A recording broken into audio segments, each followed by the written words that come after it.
প্রিয় শিক্ষার্থীবৃন্দু, আশা করি তোমরা ভালোই আছো, বাড়িতে আছো, সুস্থ আছো। করোনা ভাইরাসের কারণে শিক্ষা ব্যবস্থা স্থবির হয়ে গেছে। সরকার তাই অনলাইন ভিত্তিক ক্লাস চালু করেছে। আশা করি তোমরা বাড়িতে দেখছো ক্লাসগুলো। আমি সুনীল কুমার সরকার, সহকারী শিক্ষক, হরিদা খরসী উচ্চ বিদ্যালয়, নলডাঙ্গা, নাটোর। আমি তোমাদের ষষ্ঠ শ্রেণীর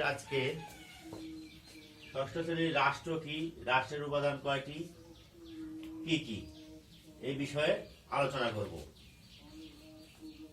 প্রথমেই রাষ্ট্র কি। প্রাচীনকালে রাষ্ট্রের কোনো অস্তিত্ব ছিল না। মানুষের জন্ম অনেক আগে হলেও রাষ্ট্রের কোনো অস্তিত্ব ছিল না।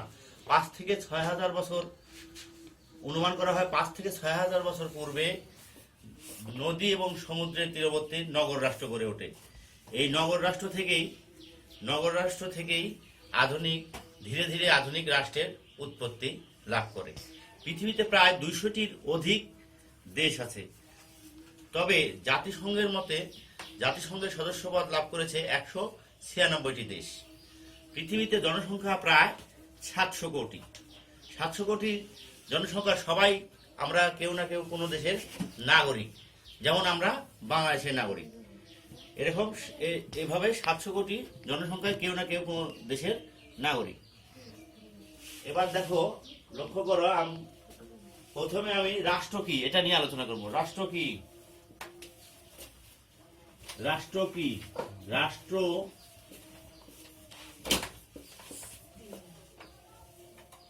রাষ্ট্র এমন একটি প্রতিষ্ঠান,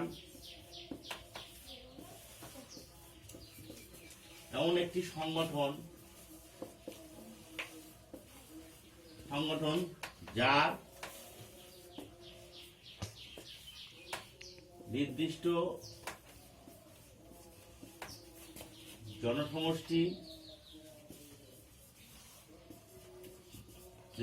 জনসমষ্টি, ভূখণ্ড,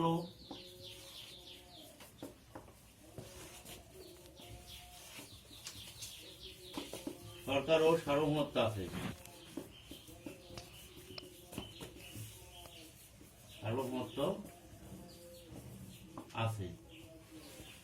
ভালো করে লক্ষ্য করো।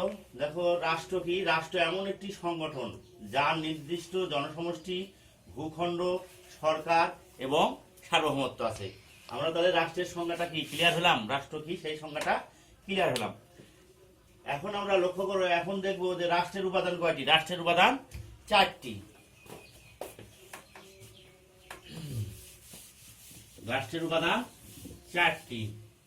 এই 4টি বিষয় নিয়ে আমরা আলোচনা করব।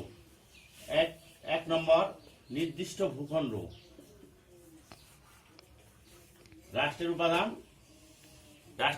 4টি।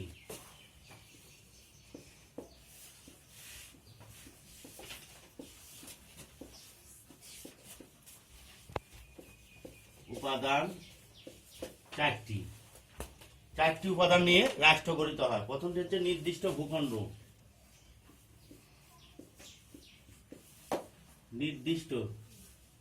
নির্দিষ্ট জনসমষ্টি।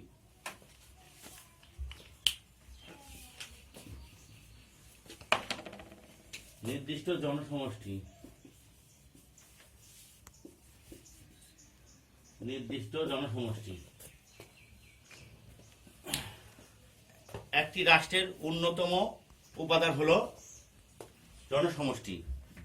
জনসংখ্যা হলো রাষ্ট্রের প্রাণ। জনসংখ্যা ছাড়া রাষ্ট্রের কল্পনা করা যায় না। তবে একটি দেশের জনসংখ্যা কত হবে তার ধরা বাঁধা নিয়ম নেই। যেমন আমাদের পার্শ্ববর্তী দেশ চীনের জনসংখ্যা 137 কোটি 20 লক্ষ।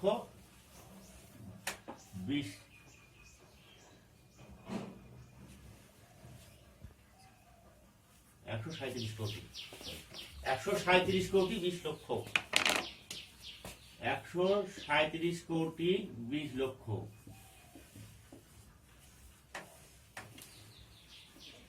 137 কোটি 20 লক্ষ।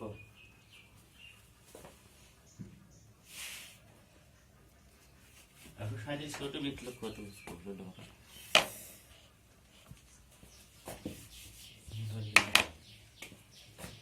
137 কোটি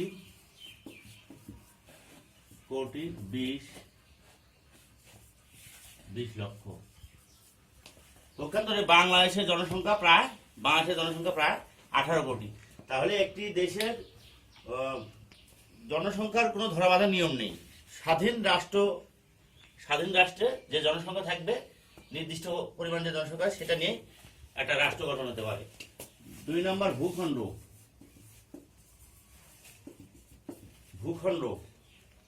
ভূখণ্ড হচ্ছে রাষ্ট্রের অপরিহার্য উপাদান। ভূখণ্ড বলতে আকাশপথ, স্থলপথ, জলপথকে বোঝানো হয়। একটি দেশের আকাশপথ, স্থলপথ এবং জলপথ নিয়েই ভূখণ্ড অবস্থিত। ভূখণ্ড জনসমষ্টির মতো এরও ধরাবাঁধা কোনো নিয়ম নেই।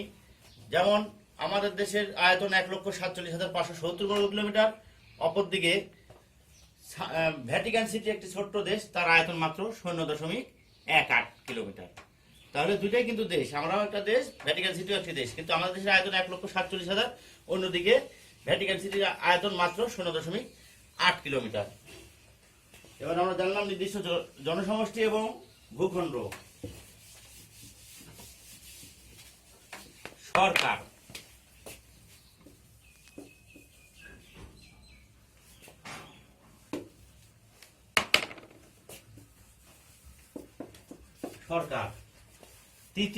রাষ্ট্রের তৃতীয় উপাদান হলো সরকার। রাষ্ট্র গঠনের জন্য একটি অন্যতম উপাদান হলো সরকার। সরকার রাষ্ট্রের সকল কার্য পরিচালনা করে থাকে। সরকারের মাধ্যমে শান্তি শৃঙ্খলা, আইন প্রণয়ন এবং বিচার কার্য সরকার সম্পাদন করে থাকে। এবং একটি দেশের শান্তি শৃঙ্খলা সবকিছু দেখার দায়িত্ব সরকারের। সরকার একটি দেশ পরিচালনা করে থাকে, সরকারের মাধ্যমে দেশ পরিচালিত হয় এবং সকল ধরনের কাজ সরকার পরিচালনা করে থাকে। 4 নম্বর পয়েন্ট হলো সার্বভৌমত্ব।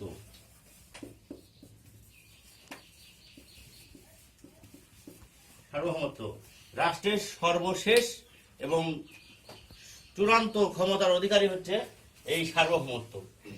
সার্বভৌমত্বর বলে একটি রাষ্ট্র বহিঃশত্রুর আক্রমণ এবং অভ্যন্তরীণ কলহ থেকে দেশকে নিয়ন্ত্রণ মুক্ত করতে পারে সার্বভৌমত্ব। সার্বভৌমত্ব ক্ষমতার বলে দেশ বিভিন্ন আক্রমণ থেকে দেশকে নিয়ন্ত্রণ করতে পারে। তাহলে দেখো, আমরা আজকে যে বিষয় নিয়ে আলোচনা করলাম, রাষ্ট্র কি, রাষ্ট্রের উপাদান কয়টি কি? রাষ্ট্রের উপাদান 4টি আমরা জানলাম: জনসমষ্টি, ভূখণ্ড, সরকার এবং সার্বভৌমত্ব। আশা করি তোমরা ভালো করে বুঝতে পেরেছো।